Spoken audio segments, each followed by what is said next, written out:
Assalamualaikum warahmatullahi wabarakatuh.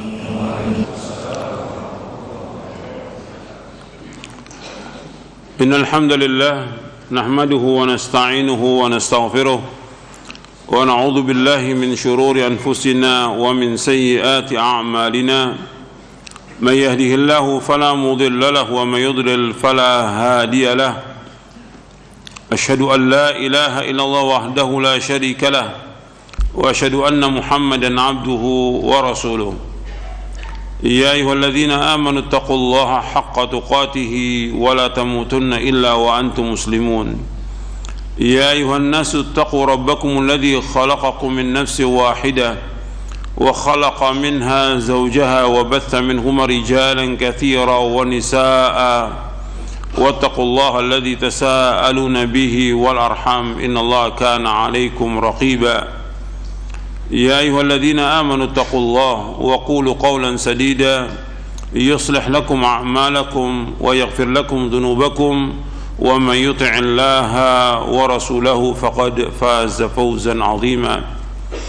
أما بعد فإن أصدق الحديث كتاب الله وخير الهدي هدي محمد صلى الله عليه وعلى آله وسلم وشر الأمور محدثاتها وكل محدثة بدعة وكل بدعة ضلالة وكل ضلالة في النار. Ayyuhal ikhwah, azakumullah, kepada seluruh jamaah ikhwan dan akhwat yang mudah-mudahan dirahmati oleh Allah Ta'ala, dan kepada kaum muslimin, seluruh kaum muslimin yang mendengarkan kajian ini yang mudah-mudahan dirahmati oleh Allah Ta'ala. Alhamdulillah, kita bersyukur kepada Allah Subhanahu wa Ta'ala atas segala nikmatnya. Kita melaksanakan kewajiban-kewajiban yang Allah wajibkan kepada kita, dan ini merupakan nikmat yang besar dari Allah dan merupakan taufik dari Allah. Kita bisa melaksanakan kewajiban yang Allah wajibkan kepada kita, begitu juga melaksanakan apa yang disunnahkan oleh Rasulnya sallallahu alaihi wasallam. Ini juga merupakan kenikmatan yang wajib kita syukuri. Ini nikmat yang besar yang Allah karuniakan kepada kita, maka wajib kita jaga nikmat itu. Kita bisa seperti sekarang menuntut ilmu syar'i, ini nikmat dari Allah yang wajib kita syukuri. Kita bisa melaksanakan yang wajib-wajib dan yang sunnah-sunnah, itu juga kita wajib syukuri, itu nikmat dari Allah. Dan kita memohon kepada Allah agar kita diberikan taufik, diberikan keikhlasan, diberikan oleh Allah Ta'ala hidayah, dan ditambah hidayah oleh Allah Ta'ala. Dan terus kita berusaha bagaimana kita istiqamah di atas manhaj yang hak ini sampai kita diwafatkan oleh Allah Subhanahu wa Ta'ala. Ikhwani fiddin, azakumullah, kita akan lanjutkan kajian kita dari Syarah Aqidah Ahlussunnah wal Jamaah. Kita masuk poin yang ke-57. Kalau bab sebelumnya di 56 kita bicara soal tentang masalah sihir. Sekarang kita bicara masalah dukun, tukang ramal, dan orang pintar. Ini juga kaitannya semuanya dengan gangguan syaitan yang sangat berbahaya, yang Allah sudah sebutkan dalam Al-Quran, yang merupakan musuh yang kita wajib hati-hati. Kita masuk poin yang ke-57 tentang dukun, tukang ramal, dan orang pintar.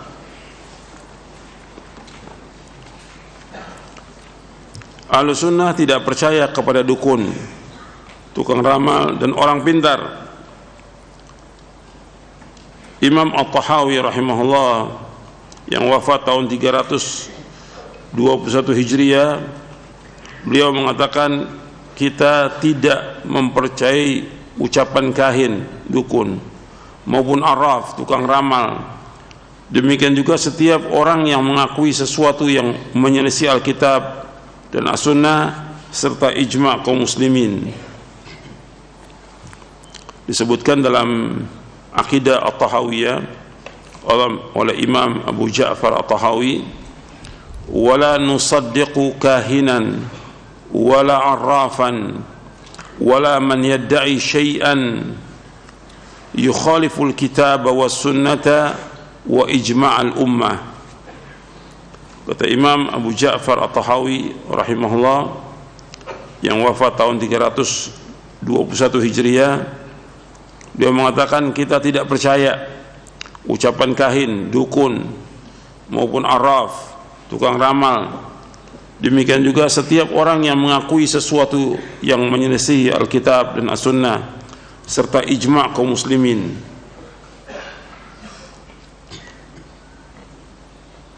Artinya dukun-dukun ini sejak zaman dulu sudah ada, tukang ramal sudah ada, dari zaman dulu sudah ada.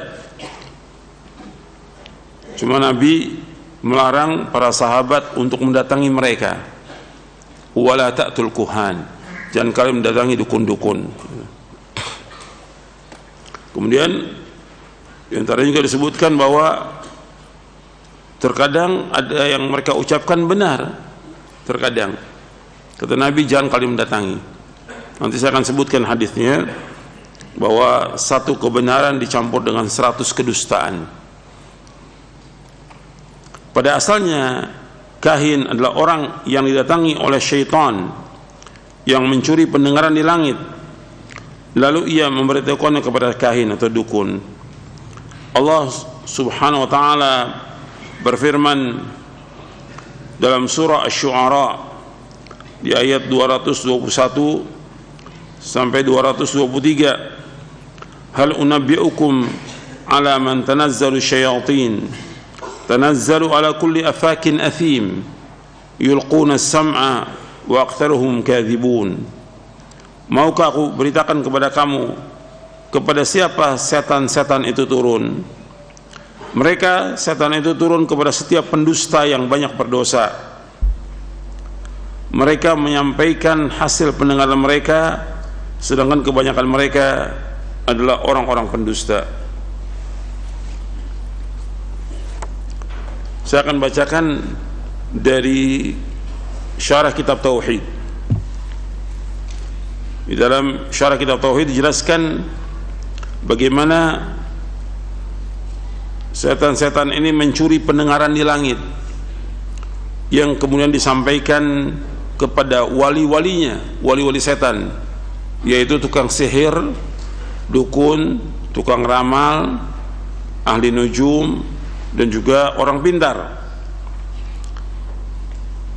Di dalam hadis yang sahih yang diriwayatkan oleh Imam Bukhari dari sahabat Abu Hurairah radhiyallahu an, bahwa Rasulullah sallallahu alaihi wasallam bersabda, idza qadallahu al-amra fis sama'i darabatil malaikatu bi ajnihatiha khud'anan liqawlihi ka'annahu silsilatun ala safwanin yanfudhum dhalik hatta idza fuzzi'a an qulubihim qalu madza qala rabbukum qalu al-haqqa wa huwa al-'aliyyul kabir fayasma'uha mustariqu sam'i wa mustariqu sam'i hakadha ba'duhu fawqa ba'd wa wasafa Sufyan bikafihi faharrafaha wa baddada baina asabi'ihi fayasma'u al-kalimata fayulqiha ila man tahtahu thumma yulqiha al-akhar ila man tahtahu hatta yulqiha ala lisan as-sahir wal kahin فربما أدركه الشهاب قبل أن يلقيها وربما ألقاها قبل أن يدركه فيكذب معها 100 كذبة فيقال أليس قد قال لنا يوم كذا وكذا كذا وكذا فيصدق بتلك الكلمة التي سمعت من السماء. Rasulullah sallallahu alaihi wasallam bersabda, apabila Allah telah menetapkan perintah di atas langit, para malaikat mengepakkan sayap-sayapnya karena patuh akan firman Allah Subhanahu wa taala. Seakan-akan firman yang didengar itu seperti gemerincing rantai besi yang ditarik di atas batu yang rata. Hal itu memekakkan mereka sehingga mereka pun jatuh pingsan karena ketakutan. Allah berfirman di dalam surah Fatir di ayat 23, hatta idza fuzza an qulubihim qalu madza qala rabbukum qalu al-haqqa wa huwa al-'aliyyul kabir. Dalam surah Saba, afwan. Dalam surah Saba, surah yang ke-34 ayat 23. Surah Saba, surah 34 ayat 23, hatta idza fuzza an qulubihim qalu madza qala rabbukum qalu al-haqqa wa huwa al-'aliyyul kabir. Maka apabila mereka, maksudnya mereka ini para malaikat, telah dihilangkan rasa takut dari hati mereka, mereka berkata, apakah yang difirmankan oleh Rabbmu? Mereka menjawab, perkataan yang benar, dan dialah yang maha tinggi dan maha besar.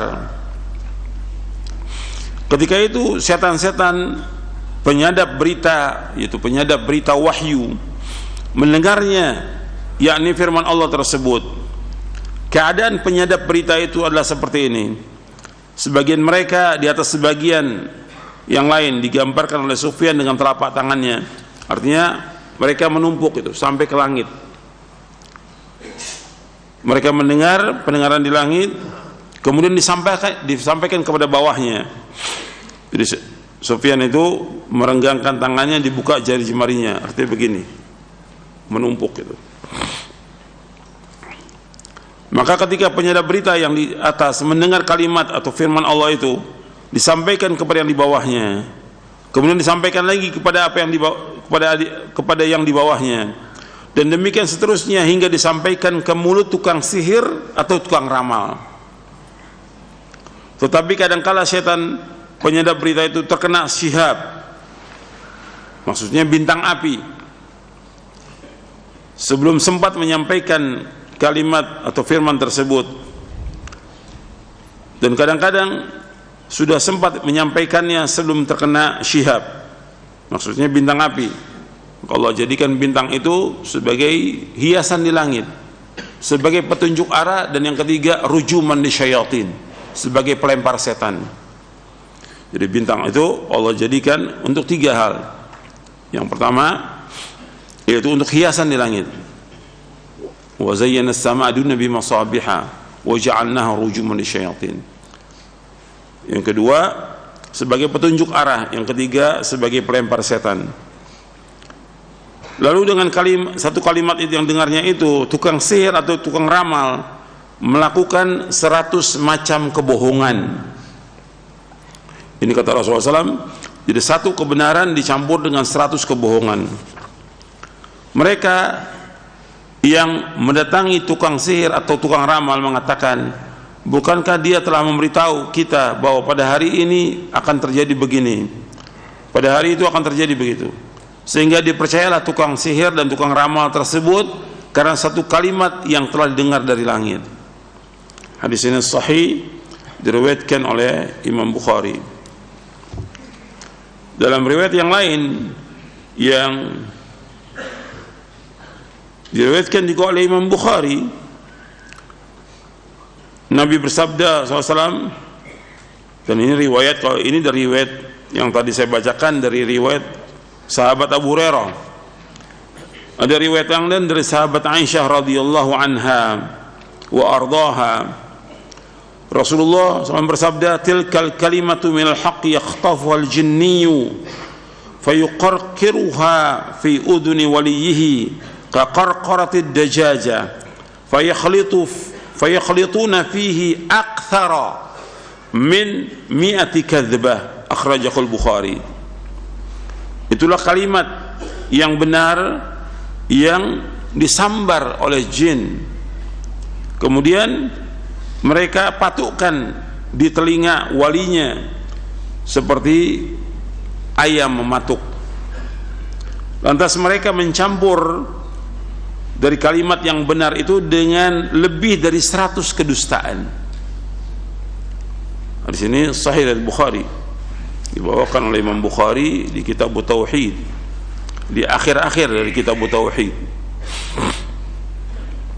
Di sini kalau kita lihat bahwa Nabi SAW menjelaskan, apabila Allah akan memerintahkan sesuatu atau menyampaikan sesuatu, maka malaikat semuanya, baru Allah akan menyampaikan ini, malaikat pingsan. Malaikat besar. Nabi pernah melihat malaikat Jibril itu dengan 600 sayap menutup langit dalam bentuk aslinya. Nabi melihat 2 kali. Yang pertama di bumi, yang kedua ketika Mi'raj dalam bentuk aslinya. Jadi malaikat itu besar dan semua malaikat bersayap. Seperti yang Allah sebutkan di awal surah Fatir, bahwa malaikat itu bersayap. Nah, ketika Allah akan menetapkan satu perintah atau firman, maka malaikat itu pingsan. Kemudian jadi suara itu diumpamakan di sini Nabi menyebutkan, idza qadallahu al-amra fis sama'i darabatil malaikatu bi ajnihatiha khudu'an li qawli ka'annahu silsilatun ala Safwan. Apabila Allah telah menetapkan perintah di langit, para malaikat mengepakkan sayapnya karena patuh akan firman-Nya. Seakan-akan firman dengar itu seperti gemerincing rantai besi yang ditarik di atas batu yang rata. Untuk perhatikan di sini, yang dimaksud bukanlah menyerupakan suara Allah dengan hal semacam ini, karena Allah tidak ada sesuatu yang serupa dengannya. Laisa kamitslihi syai'un wa huwas samiul basir. Akan tapi yang dimaksud adalah menyerupakan ketakutan yang terjadi pada para malaikat ketika mendengar firman-Nya, seperti ketakutan orang yang mendengar gemerincing besi yang ditarik di atas batu yang rata. Artinya diumpamakan ketika Allah berfirman itu, diumpamakan seperti suara yang keras yang memekakkan telinga sehingga pingsan malaikat itu. Kemudian setelah mereka pingsan itu, Allah menyebutkan dalam surah Saba di ayat 23, hatta idza fuzzi'a an qulubihim, sehingga apabila sudah dihilangkan rasa takut dari mereka, dari hati mereka, itu hatinya mereka, para malaikat, qalu, mereka berkata semuanya, madza qala rabbukum, apa yang diucapkan, apa yang difirmankan oleh Allah. Qalul haqqa, mereka mengatakan bahwa Allah berfirman kalimat yang benar, semua yang Allah ucapkan semuanya benar. Wa huwal aliyul kabir, dan Allah itu maha tinggi dan Allah itu maha besar. Nah, ketika kalimat ini diucapkan oleh Allah, difirmankan oleh Allah, nah itu ada yang mendengarkan dari mustarikus sama, penyadap berita dari jin-jinin yang menumpuk ke langit. Dia terkadang ketika mereka mendengar itu langsung dilemparkan dengan bintang, kebakar mereka. Dan terkadang tidak, mereka selamat dari lemparan bintang itu, sehingga mereka menyampaikan ke jin yang di bawahnya, terus seperti itu sampai mereka sampaikan kepada tukang sihir, dukun-dukun. Ini disebutkan oleh Rasulullah SAW. Jelas benar Nabi menyampaikan, hatta yulqiha ala lisani sahir awil kahin, sampai berita itu atau firman Allah yang satu itu disampaikan kepada tukang sihir oleh setan-setan itu atau dukun. Jadi terkadang mereka dilemparkan oleh bintang api, terkadang mereka sampaikan sebelum terkena bintang api itu, dan mereka campur dengan 100 kedustaan. Jadi Nabi menyebutkan di sini bahwa satu kebenaran dicampur dengan 100 kedustaan. Bahkan dalam riwayat yang lain di Sahih Bukhari disebutkan dicampur dengan lebih dari 100 kedustaan.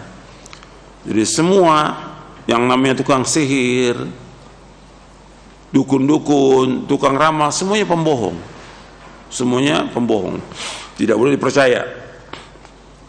Karena mengatakan demikian adalah Rasulullah SAW. Ya, terkadang apa yang disampaikan itu benar terjadi, tapi satu yang benar, yang 100 dusta semuanya.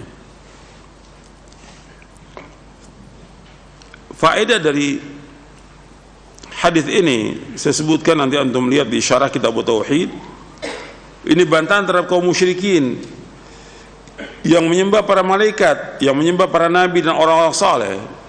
Karena malaikat itu sendiri takut kepada siapa? Kepada Allah Rabbul Alamin. Begitu besarnya malaikat itu tetap takut kepada Allah sampai pingsan mereka. Kalau sudah demikian nggak boleh disembah. Kalau malaikat yang lebih besar dari para rasul, para nabi, bentuknya, tubuhnya itu nggak boleh disembah, apalagi para nabi, apalagi orang-orang soleh nggak boleh disembah. Karena yang wajib disembahnya satu, yaitu Allah Subhanahu wa ta'ala. Kemudian yang kedua, faedah yang kedua, kita wajib mengagungkan Allah Ta'ala. Wajib mengagungkan Allah Subhanahu wa ta'ala, karena hanya Allah saja yang berhak untuk diibadahi.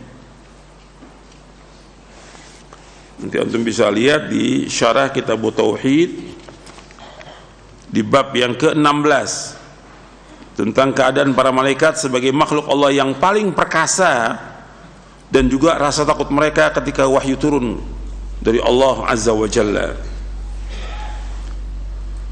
Kemudian faedah yang ketiga, menetapkan sifat tinggi bagi Allah, karena Allah Ali, Allah itu maha tinggi. Menetapkan sifat tinggi bagi Allah, baik itu tinggi zatnya maupun sifatnya. Jadi kita wajib menetapkan sifat ulu bagi Allah, ulu zat wa ulu sifat, ulu zat wa ulu sifat. Ya, zat yang Allah maha tinggi dan Allah berada di atas seluruh makhluknya, dan Allah istiwa di atas arsy, dan juga sifatnya juga tinggi. Yang keempat, faedah yang keempat, membatalkan sihir dan perdukunan, walaupun terkadang dukun dan tukang sihir berkata benar. Artinya membatalkan sihir dan perdukunan walaupun terkadang dukun dan tukang sihir itu berkata benar. Kemudian yang kelima, menetapkan bahwa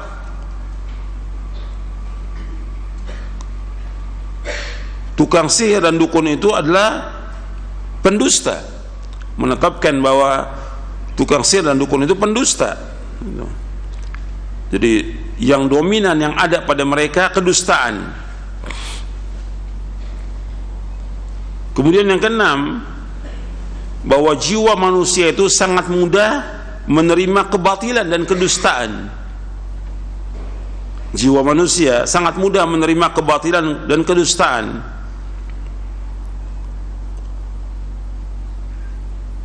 Berarti mereka berpegang dengan satu perkara yang benar tetapi melupakan 100 kedustaan yang lain.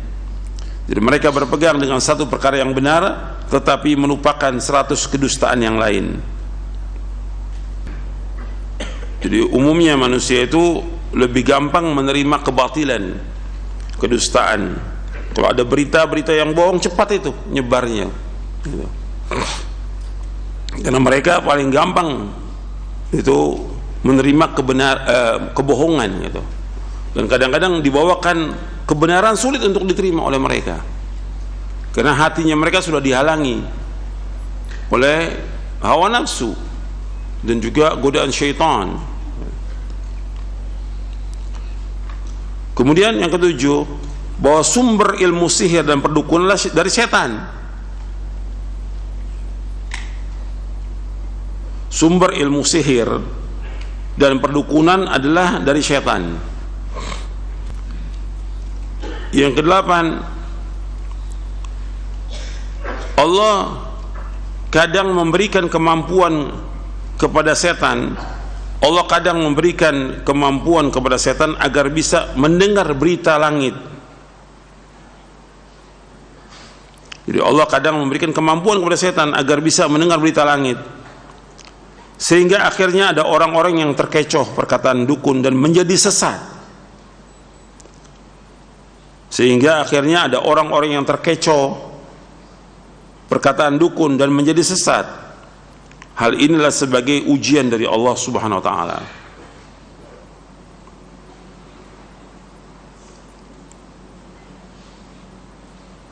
Yang kesembilan, penetapan sifat keagungan bagi Allah.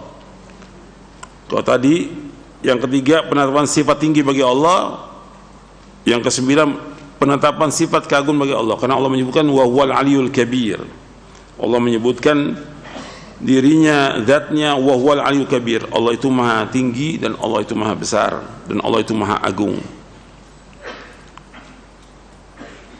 Kemudian yang ke-10, penetapan sifat berkata bagi Allah Azza wa Jalla sesuai dengan keagungannya, dan perkataan Allah tidak sama dengan makhluknya. Jadi penetapan sifat berkata bagi Allah Azza wa Jalla sesuai dengan keagungannya, dan perkataan Allah tidaklah sama dengan makhluknya. Laisa kamitslihi syai'un wa huwas samiul basir. Enggak ada sesuatu yang sama dengan Allah, dan Allah Maha mendengar dan Allah Maha melihat. Sekarang kita lanjutkan. Definisi kahin atau dukun dan arraf, tukang ramal. Kahin, dukun adalah orang-orang yang mengambil informasi dari syaitan yang mencuri pendengaran dari langit. Atau dapat dikatakan bahwa dukunlah orang-orang yang memberitahukan tentang perkara-perkara gaib yang akan terjadi di masa yang akan datang, atau yang memberitahukan tentang perkara-perkara yang tersimpan dalam hati seseorang. Sebelum bi'tsa, sebelum Nabi Muhammad SAW diutus, setan-setan yang mencuri pendengaran dari langit berjumlah sangat banyak. Artinya sebelum bi'tsa. Tapi setelah bi'tsa, setelah diutusnya Nabi Muhammad SAW, jumlah mereka berkurang, artinya sedikit, karena Allah menjaga langit dengan adanya bintang-bintang. Kebanyakan yang terjadi pada umat ini adalah apa yang dikabarkan oleh jin kepada antek-anteknya dari golongan manusia tentang berita gaib yang terjadi di bumi. Maka orang-orang bodoh mengira bahwasanya itulah kasyf, penyingkapan sesuatu yang gaib, dan dianggap oleh mereka sebagai karomah. Sungguh telah banyak orang-orang yang tertipu dengan hal itu. Mereka menganggap orang yang menyampaikan kabar dari jin itu wali Allah, padahal sebenarnya mereka adalah wali syaitan. Jadi banyak sekarang dukun-dukun banyak ya. Dukun-dukun yang pakai jubah juga banyak dukun-dukunnya. Yang pura-pura mereka seperti orang soleh dan mereka mendapatkan karomah. Bukan karomah, itu adalah keluar biasaan dari syaitan yang memang sebagai ujian Allah berikan. Bukannya karomah. Kalau karomah itu tidak bisa dipelajari, nggak bisa orang belajar. Tapi kalau ilmu dukun, ilmu sihir, ilmu ramal bisa dipelajari, dan belajarnya kufur dan orangnya kafir. Kalau karomah dengan tiba-tiba bagi orang-orang yang saleh, orang-orang yang beriman dan bertakwa. Dan gak semua wali Allah itu mendapatkan karomah, tidak. Dan ini sudah kita bahas dalam pembahasan tentang karomah dan wali, sudah kita bahas di kitab ini. Karena para sahabat semuanya adalah wali-wali Allah, Auliya Ar-Rahman, wali-wali yang besar para sahabat semuanya. Tapi hanya berapa sahabat aja mendapatkan karomah. Tapi yang paling penting bahwa dari karomah itu luzumul istiqamah. Seperti disebutkan oleh Syekhul Islam Ibn Taimiyah, innama ghayatul karamah luzumul istiqamah. Sungguhnya puncaknya karomah dengan kita tetap istiqamah dalam iman dan ketaatan. Jadi sudah kita bahas tentang karomah para wali di poin yang ke-50. Itu sudah kita bahas. Ya, sudah kita bahas 5 bulan yang lalu tentang karomah para wali. Jadi saya nggak ulangi lagi tentang karomahnya para wali. Sekarang kita lanjutkan. Allah Subhanahu wa taala berfirman, wa yawma yahsyuruhum jami'a ya ma'syaral jinni qad istakthartum minal ins wa qala awliya'uhum minal ins rabbana istamta'a ba'duna bi ba'd wa balagna ajalana lana qala an-naru mathwaakum khalidina fiha illa ma syaa Allah inna rabbaka hakimun alim. Wa yawma yahsyuruhum jami'a ya ma'syaral jinni qad istakthartum minal ins وقال أولياؤهم من الإنس ربنا استمتع بعضنا ببعض wa balagna ajalana alladhi ajjalta lana qala an-nar mathwaakum khalidina fiha illa ma syaa Allah inna rabbaka hakimun alim. Dan ingatlah pada hari ketika Allah mengumpulkan mereka semua dan Allah berfirman, wahai golongan jin, kamu telah banyak menyesatkan manusia. Dan kawan-kawan mereka dari golongan manusia berkata, ya Rabb kami, telah saling mendapatkan kesenangan dan sekarang waktu yang telah engkau tentukan buat kami telah datang. Allah berfirman, nerakalah tempat kamu selama-lamanya kecuali jika Allah menghendaki lain. Sungguh Rabbmu Maha bijaksana dan Maha mengetahui. Artinya Allah telah menyebutkan bahwa bangsa jin telah menyesatkan banyak manusia. Dan mereka mengatakan dari golongan manusia kami telah mendapatkan kesenangan. Sekarang kita lihat penjelasannya, tafsir daripada ayat ini, surah Al-An'am ayat 128.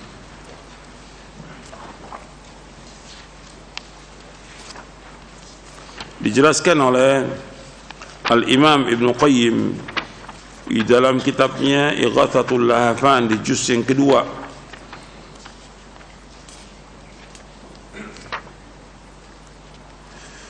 Jadi beliau menjelaskan tentang ayat ini di dalam kitabnya Ighathatul Lahafan di juz yang kedua.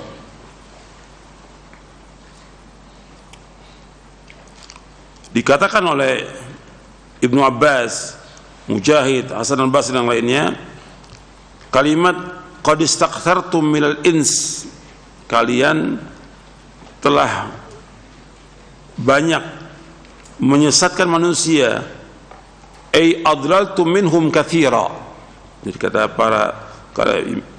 Ibnu Abbas, Mujahid, Hasan al-Basri dan selain mereka, seperti disebutkan dalam tafsir At-Tabari, jadi adlaltum minhum katsira, kalian telah menyesatkan kebanyakan dari manusia.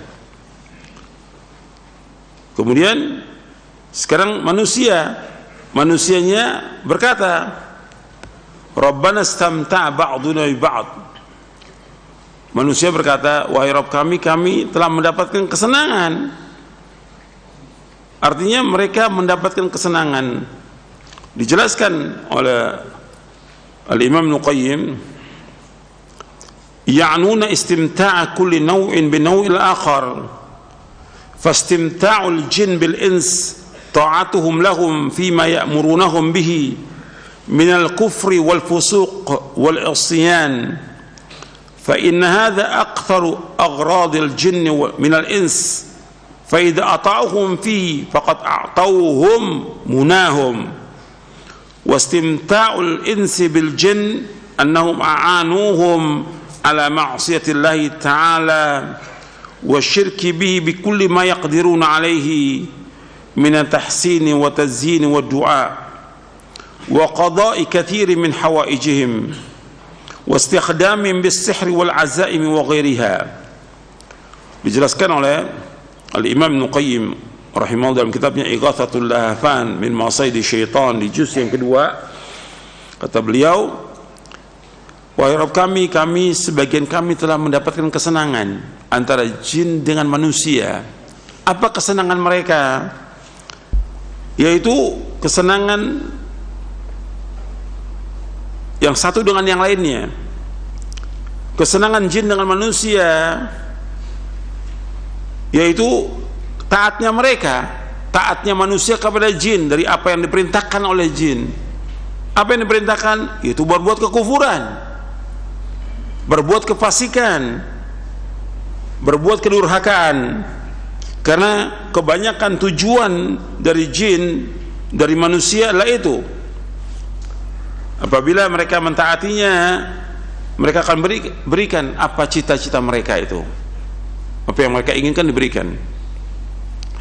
Adapun kesenangan manusia dengan jin, kalau tadi kesenangan jin dengan manusia, sekarang kesenangan manusia dengan jin, yaitu mereka manusia ini mendapatkan bantuan dari jin Untuk apa? Untuk berbuat maksiat kepada Allah, untuk berbuat syirik kepada Allah dengan apa yang mereka sanggup melakukannya,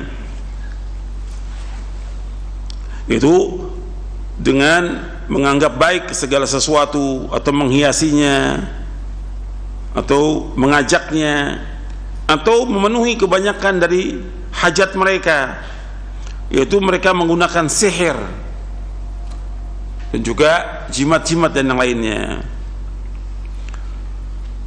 Jadi berusaha bagaimana jin itu bersenang-senang dengan manusia dengan berbuat kesyirikan. Di sini disebutkan fata'ahumul ins fima yurdihi minasyirki wal fawahish wal fujur. Artinya jin ini membuat manusia taat kepadanya dari perbuatan syirik, fawahish, perbuatan yang keji, wal fujur, dan perbuatan jahat. Jadi semuanya ini dari godaan syaitan. Makanya Allah menyebutkan bahwa setan itu merupakan adu, musuh yang nyata, adu mubin. Kemudian manusia juga berusaha membuat jin itu senang, tadi seperti berbuat syirik. Kemudian juga jin membuat mereka senang dengan apa? Dengan memberikan kabar-kabar yang gaib kepada manusia. Jadi manusia senang dengan itu. Min at-ta'thirat wal ikhbar bi ba'd al-mughayyabat fatamatta'a kullun min al-fariqain bil akhar. Kemudian kata Imam Ibnu Qayyim, wa hadhil ayatu muntabiqatun ala ashabil ahwal syaitaniyah alladziina lahum kushufun syaitaniyatun wa ta'thiru syaitani fayahsabuhumul jahilu awliya ar-rahman wa innama hum awliya'u syaitan. Ayat ini cocok untuk siapa? Untuk orang-orang yang percaya kepada keadaan-keadaan syaitan, yang mereka mengatakan bahwa mereka mempunyai kasyafnya kasyaf syaitan dan pengaruh dari syaitan. Orang-orang bodoh menganggap mereka itu sebagai wali-wali Allah, pada hakikatnya mereka sebenarnya wali-wali syaitan. Dan seterusnya dibawakan oleh Al-Imam Ibnu Qayyim. Ini bentuk kesenangan setan dengan manusia dan bentuk kesenangan manusia dengan setan. Jadi kalau kita lihat, kebanyakan manusia senang mereka digoda oleh setan, senang mereka disesatkan oleh setan, senang mereka diajak oleh setan untuk berbuat syirik, senang mereka diajak setan untuk berbuat bid'ah, berbuat kefasikan, kefujuran dan yang lainnya. Arti kefujuran itu keburukan, kejahatan dan yang lainnya. Ini Allah sudah firmankan dan dijelaskan oleh para ulama tentang arti daripada ayat ini. Makanya di hari kiamat mereka dimasukkan oleh Allah ke dalam neraka. Sudah sampai ajal mereka, maka Allah mengatakan qala an-naru mathwaakum khalidina fiha illa ma syaa Allah. Neraka itu tempat kalian kekal dalamnya selama-lamanya kecuali dikehendaki oleh Allah. Inna rabbaka hakimun alim. Sesungguhnya Rabb kamu adalah yang maha bijaksana dan maha mengetahui. Nanti anda melihat di penjelasan ini di kitab Ighathatul Lahfan min Masaidi Syaitan oleh Imam Ibnu Qayyim. Sekarang kita masuk yang kedua. Kalau yang pertama definisi kahin, dukun. Yang kedua arraf, tukang ramal. Arraf, tukang ramal, yaitu orang yang mengakui Arraf, tukang ramal, yaitu orang mengaku mengetahui suatu hal yang dengan menggunakan isyarat-isyarat untuk menunjukkan barang curian atau tempat barang hilang dan semacamnya. Sering disebut sebagai tukang ramal, ahli nujum, peramal nasib dan sejenisnya. Nanti bisa dilihat dalam kitab Fathul Majid Syarah Kitab Tauhid dan Syarh Sunnah dari Imam Al-Baghawi, dan juga dalam Majmu' Fatawa Syekhul Islam Ibnu Taimiyah di juz yang ke-35.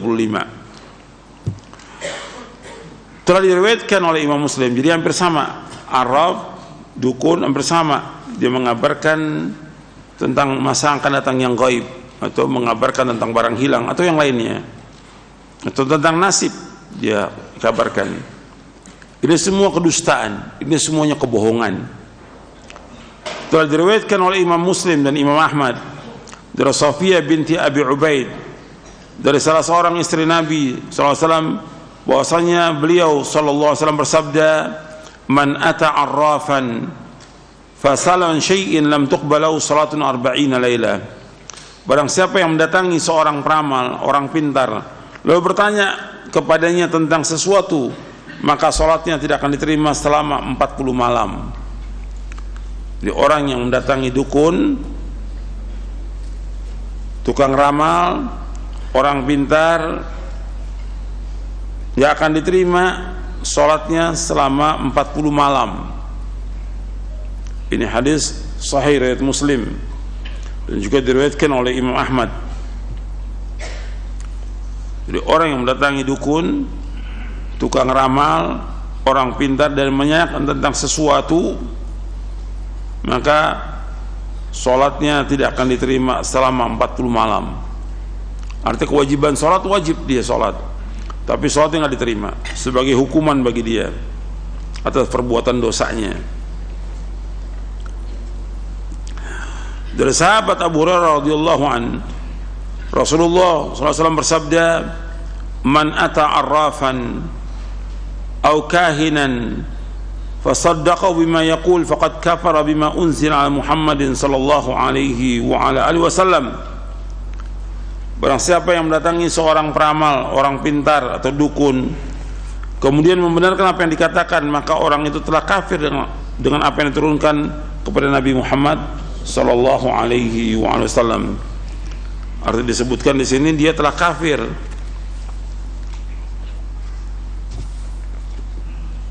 dengan apa yang diturunkan oleh Nabi Muhammad SAW. Artinya dia telah kafir dengan firman Allah, karena Allah menyebutkan tidak ada yang tahu yang gaib kecuali siapa? Allah. Dijelaskan oleh Syekh Muhammad bin Shalih Utsaimin rahimahullah di dalam syarah kitab Tauhid, yaitu Al-Qaulul Mufid ala kitab Tauhid.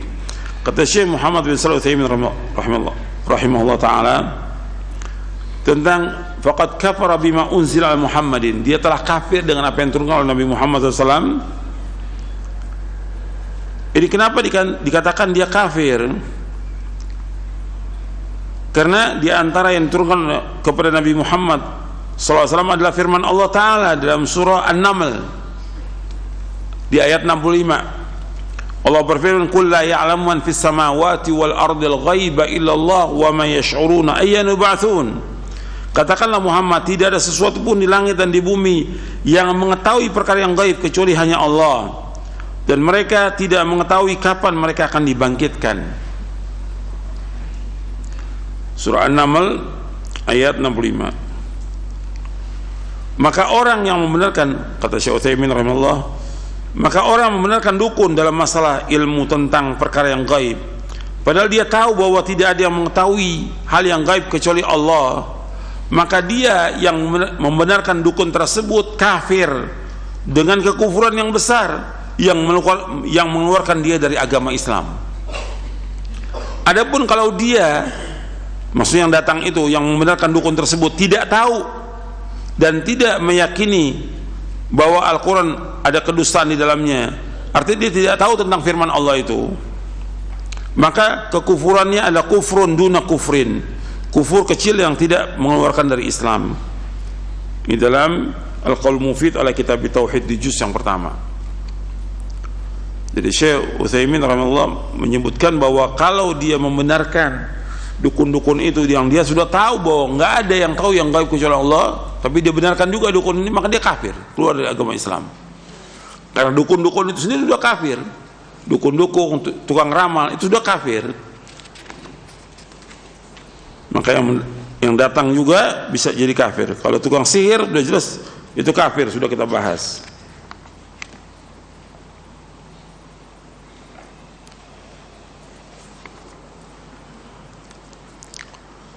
Jadi ilmu perdukunan ini semuanya syirik, karena dia ada persekutuan dengan siapa?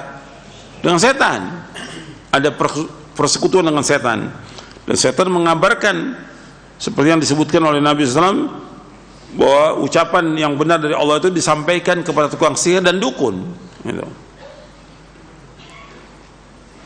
Dan hadis ini sebagai dalil tentang kufurnya dukun dan tukang sihir. Hadis ini yang kita baca tadi, man ata'arrafan aw kahinan fasaddaqa bima yaqul faqad kafara bima unzila ala Muhammadin sallallahu alaihi wasallam.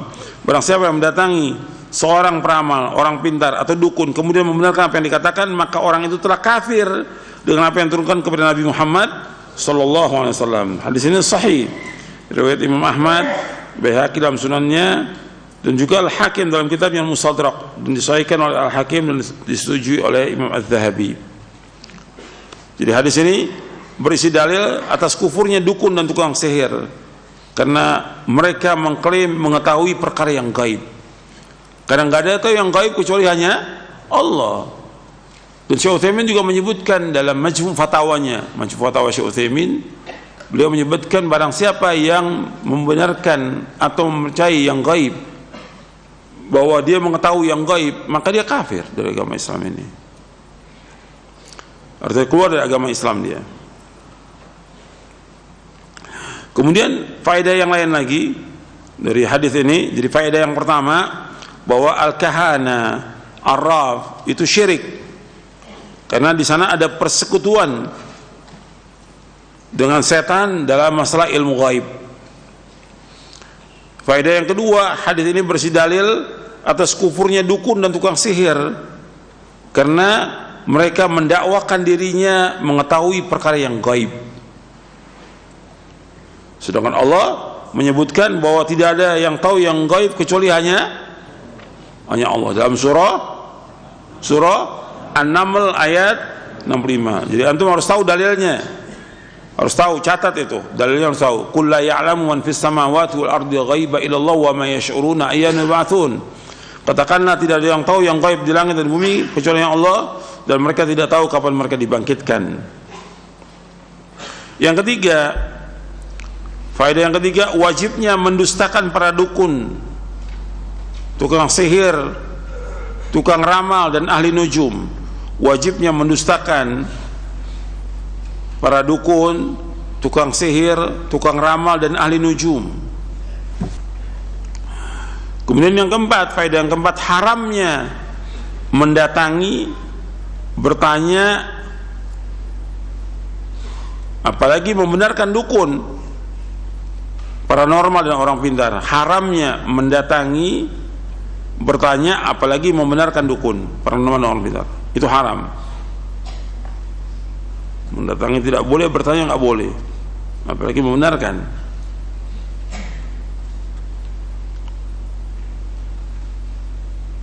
Karena semuanya apa yang mereka ucapkan? Apa? Kedustaan, kebohongan.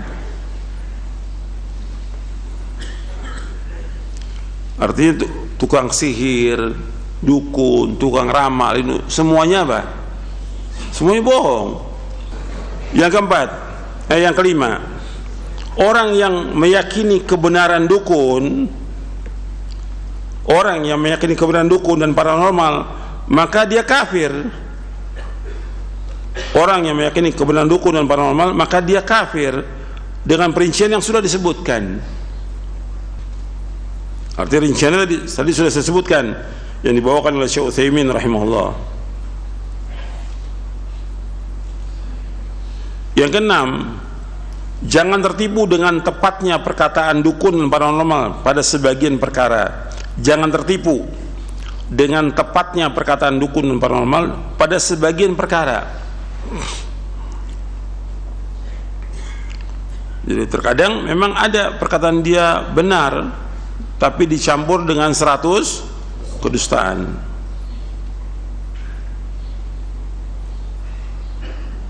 Yang ketujuh, jangan tertipu dengan banyaknya orang yang mendatangi mereka, mendatangi dukun dan paranormal. Jangan tertipu dengan banyaknya orang yang mendatangi mereka, itu mendatangi dukun dan paranormal. Walaupun yang mendatangi termasuk orang yang berilmu atau terpelajar, berarti ilmunya nggak benar ini. Jadi banyak orang datang ke dukun, jangan kita percaya. Karena Nabi sudah larang sallallahu alaihi wasallam. Kita wajib berpegang kepada siapa? Kepada sabda Nabi SAW. Mendatangi dukun tidak boleh, bertanya tidak boleh, bahkan tidak akan diterima sholatnya selama 40 malam. Kalau membenarkan perkataannya, maka dia telah kufur. Yang kedelapan, hadis ini sebagai dalil dari ahlu sunnah wal jamaah bahwa Al-Quran adalah kalamullah. Al-Quran kalamullah. Jadi faqad kafara bima unzila ala Muhammadin, dia telah kafir dengan apa yang turunkan oleh Allah kepada Muhammad. Yang turunkan oleh Allah adalah Al-Quran, dan Al-Quran merupakan kalamullah, bukan makhluk. Al-Quran adalah kalamullah yang diturunkan dari Allah dan bukan makhluk.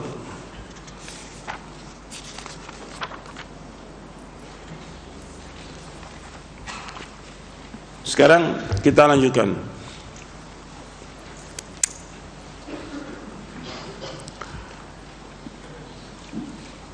Bagaimana waraknya sahabat Abu Bakar As-Siddiq radhiyallahu an, yang dijamin dengan sorga yang paling tinggi. Dia bersama Rasulullah SAW di dunia, bersama Rasulullah, nanti di sorga juga bersama Rasulullah SAW. Abu Bakar As-Siddiq, antum melihat bagaimana kehidupannya sahabat Abu Bakar. Ketika di sini disebutkan an Aisyah radhiyallahu anha qalat, kana li Abi Bakar gulamun yukhriju lahu al-kharaja wa kana Abu Bakar ya'kulu min kharajihi, faja'a yawman bi shay'in fa akala minhu Abu Bakar faqala lahu al-gulam tadri ma hadha, faqala Abu Bakar wa ma huwa, qala kuntu takahhantu li insan fil jahiliyati wa ma uhsinu al-kihana illa anni khada'tuhu falaqiyani fa'atani bidzalik fahadha alladhi akalta minhu fa'adkhala Abu Bakar yadahu faqa'a kulla syai'in fi batnihi. Dari Aisyah radhiyallahu anha bahwa ia pernah berkata, Abu Bakar radhiyallahu an pernah memiliki, itu maksudnya Abu Bakar As-Siddiq radhiyallahu an, Abu Bakar As-Siddiq radhiyallahu an, As-Siddiqul Akbar, pernah memiliki seorang budak laki-laki yang makan dari upah yang diberikannya. Pada suatu hari budak itu datang menemuinya dengan membawa makanan. Lalu Abu Bakar radhiyallahu an memakannya. Budak itu tiba-tiba berkata kepadanya, tahukah engkau dari mana aku mendapatkan makanan itu? Abu Bakar As-Siddiq radhiyallahu an balik bertanya, dari mana itu? Budak itu menjawab, dahulu di masa jahiliyah aku pernah berlaga meramal untuk seseorang, padahal aku tidak bisa meramal. Aku sengaja menipunya, lalu dia menjumpai aku lagi dan memberiku upah tersebut. Itulah yang kau makan tadi. Serta merta Abu Bakar masukkan jari tangannya ke dalam mulut sehingga ia muntahkan seluruh isi perutnya. Hadis ini sahih Bukhari. Artinya Abu Bakar nggak mau makan dari hasil yang haram, tidak mau makan dari hasil dukun, tidak mau. Hukumnya haram. Maka Abu Bakar ingin bersih perutnya, tidak ada yang masuk ke dalam perutnya kecuali yang halal. Sebab Nabi sudah menyebutkan dalam hadis yang sahih bahwa apa saja yang dimakan oleh manusia, manabata lahmu min suhtin fanaroleh, barang siapa yang dagingnya tumbuh dari yang haram, maka neraka yang lebih patut bagi dia, neraka yang lebih patut. Maka Abu Bakar radhiyallahu anhu takut dengan makan ini akan terkena neraka. Ini orang yang wara', yang bertakwa kepada Allah. Abu Bakar As-Siddiqul Akbar yang menjadi contoh bagi umat Islam. Jadi Abu Bakar As-Siddiq tidak langsung dimakan, tidak, karena pekerjaan budak untuk dia itu halal, pekerjaan budak. Tapi ketika budak itu mengatakan bahwa dia berlagak seperti dukun dan membohongi orang, kemudian dikasih upah, ini semuanya tidak halal, semuanya haram. Dari melakukan perbuatan dukun ini, itu hukumnya haram. Makanya hasilnya juga haram, dan Abu Bakar tidak mau masuk ke perutnya sesuatu yang haram. Saya pikir cukup sampai di sini. Mudah-mudahan yang saya sampaikan bermanfaat. Wassalamualaikum Muhammadin sallallahu alaihi wasallam. Kurang lebihnya saya mohon maaf. Subhanakallah wa bihamdik, asyhadu an la ilaha illa anta astaghfiruka wa atubu ilaik. Assalamualaikum warahmatullahi wabarakatuh.